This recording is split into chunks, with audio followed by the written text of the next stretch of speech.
सांगली महापूर नियंत्रणासाठी MRDP जागतिक बँकेकडून मिळणाऱ्या 611 कोटी रुपयांच्या प्रोजेक्टवरून सांगली मिरज आणि कुपवाड महानगरपालिकेत सत्ताधारी आणि विरोधकांमध्ये जोरदार घमासान। विरोधी पक्ष मंगेश चव्हाण यांनी राज्यदंड पळवला।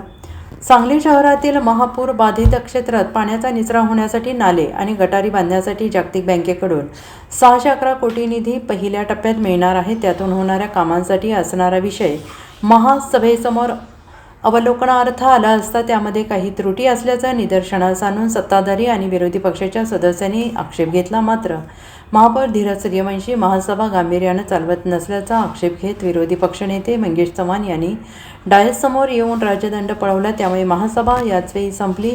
सर्व सदस्य आणि पदाधिकारी सभागृहातून बाहेर पडले। मात्र महापौर धीरज सूर्यवंशी यांनी सर्व विषय मंजूर करण्यात आल्याचं सांगितलं। जे आपण तुम्हाला देतो एखादा 100 कोटीपासून 1000 कोटीचा निधी जर काही असताना प्रशासनानं कसं काम केलं पाहिजे, कशा पद्धतीने काम केलं पाहिजे, तो जनतेसाठी कसा खर्च केला पाहिजे, 2019चा GR आहे, तो GR तुम्हाला देतो। आणि हे विषय ही सभा पूर्णपणे बघितला असता तर पूर्ण चर्चेला खेळीमेट चालल्या। पेपर कशी केली, काय केली याबद्दल काही सुद्धा खुलासा आपण देऊ शकत नाही। तुम्ही सांगाल आम्ही ऐकायला लागलोय पाणी जातंय म्हटलं तर आम्ही म्हणत पाणी जातंय का ते प्रायमरी केलंय तर हे कुठं तर थांबलं काय हा विषय अजून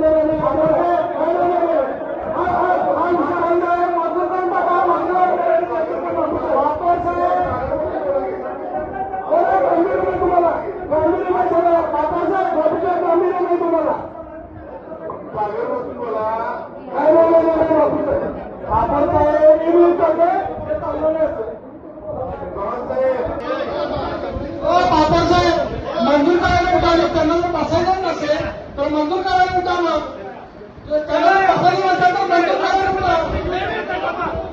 तर मंजूर करायला उठावं घेऊ शकत नाही बापूसाहेब। विशेष पेंटिंग ठेवा, तुम्ही विशेष पेंटिंग ठेवा। महापौरांचा अपमान होत असेल तर आम्ही कदापि सहन करणार नाही। Bureau report SPN Marathi.